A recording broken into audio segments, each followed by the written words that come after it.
ನೀರನ್ನು ಅನಾವಶ್ಯಕವಾಗಿ ವ್ಯರ್ಥ ಮಾಡಬೇಡಿ.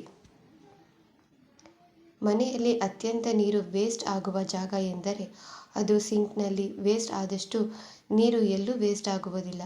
ಹೀಗಾಗಿ ನೀವು ಸಿಂಕ್ನಲ್ಲಿ ನೀರು ವೇಸ್ಟ್ ಆಗುವುದನ್ನು ತಡೆಯುವ ಕೆಲಸ ಮಾಡಬೇಕು. ಹೌದು, ಹೆಚ್ಚಿನ ಸಿಂಕ್ನ ಪೈಪ್ಗಳಲ್ಲಿ ನೀರಿನ ಹರಿವು ವೇಗವಾಗಿ ಇರುತ್ತದೆ.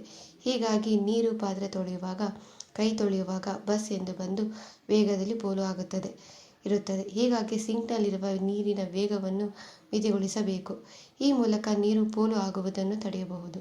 ಇನ್ನೂ ನಿಮಗೆ ಅನುಭವ ಆಗಿರಬಹುದು, ಸಿಂಕ್ ಮುಂದೆ ಹಲ್ಲು ತೊಳೆಯಲು ಹೋದರೆ ಬ್ರಷ್ ಮಾಡುವಾಗ ಸಿಂಕ್ನ ನೀರು ಹಾಗೆ ಬಿಟ್ಟಿರುತ್ತೇವೆ, ಅಥವಾ ಶೇವ್ ಮಾಡುವಾಗ ಸಿಂಕ್ನ ಪೈಪ್ ಆನ್ ಆಗಿ ಇರುತ್ತದೆ. ಹೀಗಾಗಿ ಸಿಂಕ್ ಬಳಿ ನೀವು ಗಮನಿಸಬೇಕು.